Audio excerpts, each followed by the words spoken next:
10 News begins with breaking news. 3 American firefighters who died in a fiery crash while battling wildfires in Australia were part of a California-based tanker crew.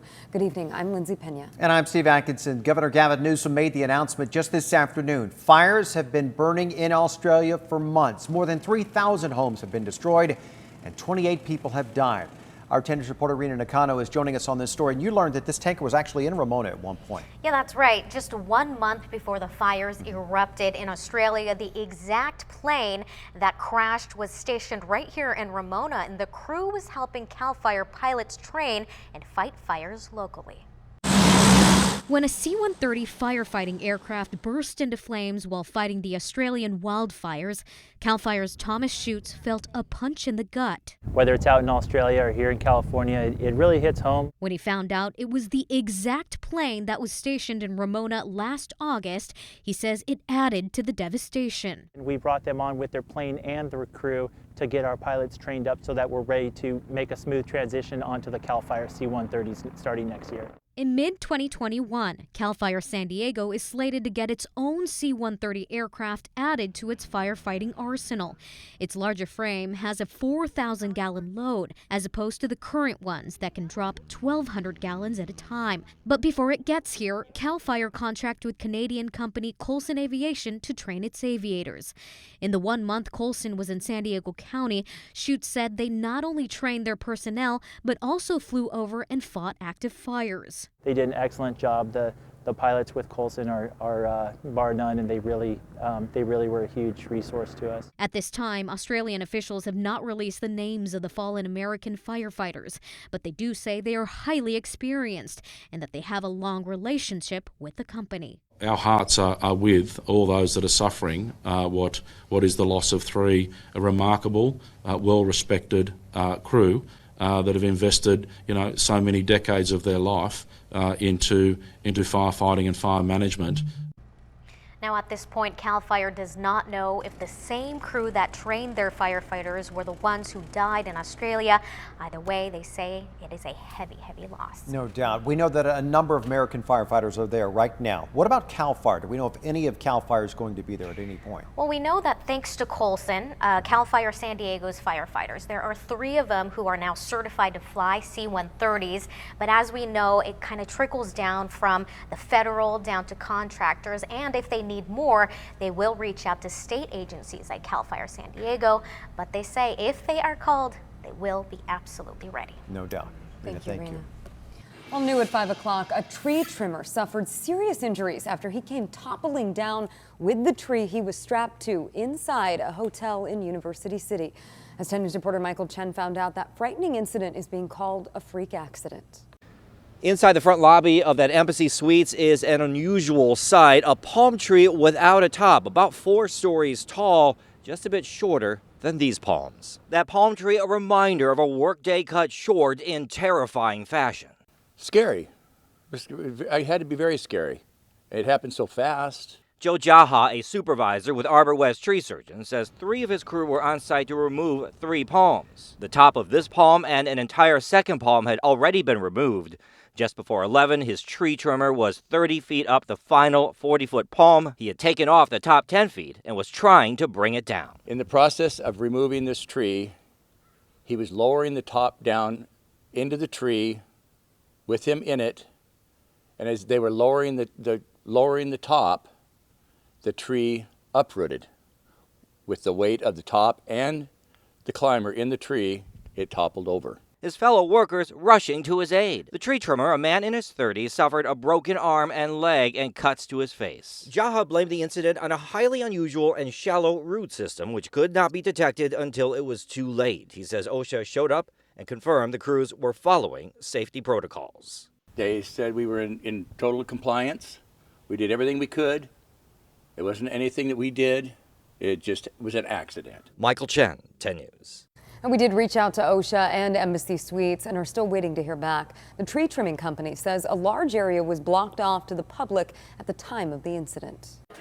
I'm Derek Stahl in the 10 News Live Center. We're just getting a look at the autopsy report for the San Diego State student who fell from his bunk bed and later died. This was 19-year-old Dylan Hernandez. The autopsy report confirms that his death was an accident, and it lays out his injuries in detail. The coroner's office found that he suffered blunt force injuries to the head, including a fractured left temporal bone, that's the side and base of the skull, also epidural hemorrhage, that's bleeding between the brain and the skull, and he suffered a number of other injuries you can see there on the screen. Hernandez fell in November after a night of drinking at a fraternity party. When the medical examiner's office tested his blood, the blood alcohol content was 0.06. But it's important to remember the autopsy happened later, and initial tests showed that his blood alcohol level was actually much higher. They also detected cannabis in his system. After this incident, SDSU suspended all fraternities. We spoke recently with the Hernandez family. They say they're concerned by the veracity of the police investigation, and they also are worried about the safety of that bunk bed that was in his dorm room. I'm Derek Stahl, 10 News. Derek, thank you. Team 10 is uncovering allegations the San Diego Unified School District did not do enough to protect an elementary school student from being sexually assaulted by another student.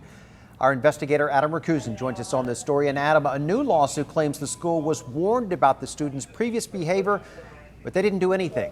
Yeah, the lawsuit says that if the district took some sort of action and called the police or CPS back in 2018 with the information that it had, that it might have been able to prevent a sexual assault of another student that happened in 2019.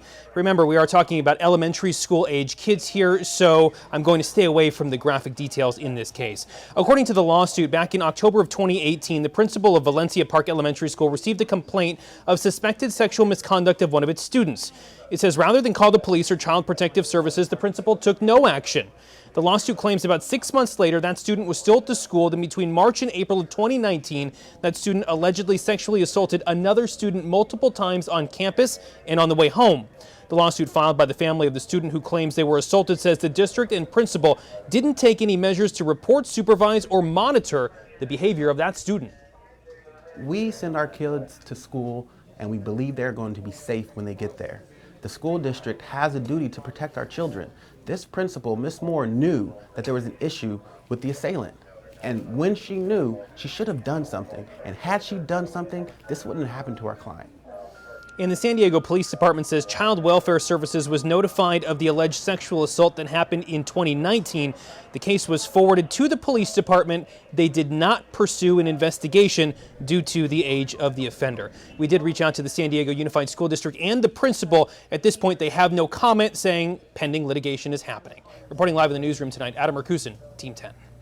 Thank you, Adam. Evidence was presented against the man accused of strangling and beating an Encinitas butterfly breeder to death. Today, disturbing and graphic photos of the murder scene were shown. Several witnesses took the stand. The loved ones of 43-year-old Sabrina Lukowski listening to it all.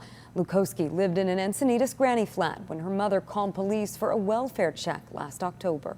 So the second time we went out there, while we were standing in the front of the house, it smelled like something was dead coming from that general area of the house. A judge ordered us not to show the face of accused former boyfriend Henry Cowan. And this is him at his arraignment last year. Cowan faces 55 years to life if convicted on the first-degree murder charge. And a La Mesa business owner has been charged after being caught on camera fighting members of the media. Really? That's what I say. You. Cut it off! Stop it! Come on. This was the fight caught on Monday involving 76-year-old Peter Cazares. Today, he was charged with felony vandalism and misdemeanor counts of battery and committing a lewd act in public. Cazares was arrested on Tuesday and has since been released. He will be arraigned on February 24th. All right, turning now to our weather. Temperatures are warming up a bit, but fog is also kind of rolling in along our coast as well. And our 10 News meteorologist Angelica Campos is tracking those changes in the forecast. Hi, Angelica. That's right, a warm up and foggy conditions, and both actually are going to continue into tomorrow. So tonight, we're tracking the visibility dropping near the coast, averaging 5 miles in Carlsbad, 7 in Oceanside, and also about 7 in Imperial Beach. No major concerns in downtown San Diego. The problem is that visibility will be lowering overnight and into early morning commute. As far as temperatures go, about 4 to 6 degrees warmer at this hour in comparison to 24 hours ago. We're still around 64 degrees in Escondido, 63 in San Diego, and 64 in Chula Vista. Temperatures will be trending above normal for the rest of the week, and we could see another round of warm temperatures also next week. We'll break it all down in your 7-day forecast. All right, Angelica, thank you. Utility customers in California could soon be reimbursed when utilities shut off power to prevent wildfires. A new bill by State Senator Scott Weiner would require utilities to reimburse customers and local governments for some costs. Companies like SDG&E, PG&E, and SoCal Edison have been aggressively shutting off power to millions during those high winds. The hope is to prevent wildfires in case their power lines are damaged by those winds.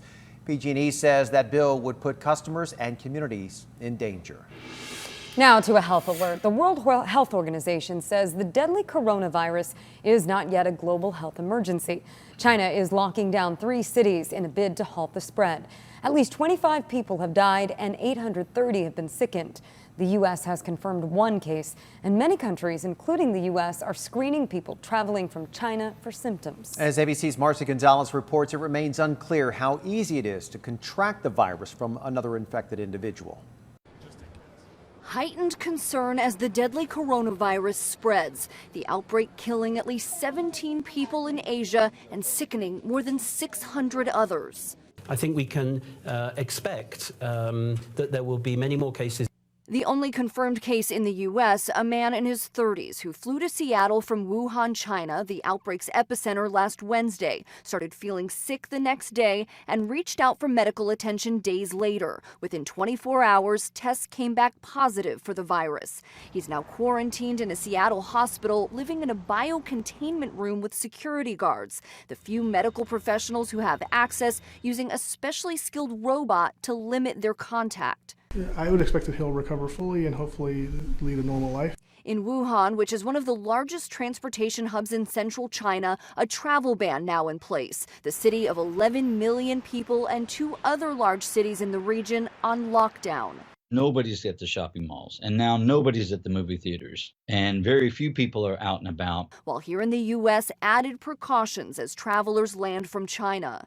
The CDC funneling all passengers arriving from Wuhan through 5 U.S. airports with mandatory screenings and posting advisories at checkpoints at 14 airports. People are expecting to see more U.S. cases, but the risk of a massive outbreak here in the United States is still considered to be low. And the World Health Organization met again to discuss the virus, deciding it is too soon to declare it a public health emergency. Marcy Gonzalez, ABC News, Los Angeles. Now, snakes may be the original source of the coronavirus. A group of scientists compared the genomes of 5 samples of the new virus with 217 similar viruses collected from a range of species. Their analysis suggests that the new virus looks similar to those found in bats, but is most likely the virus seen in snakes. They suspect the snakes may have caught the virus from bats in the food market in which both animals were sold.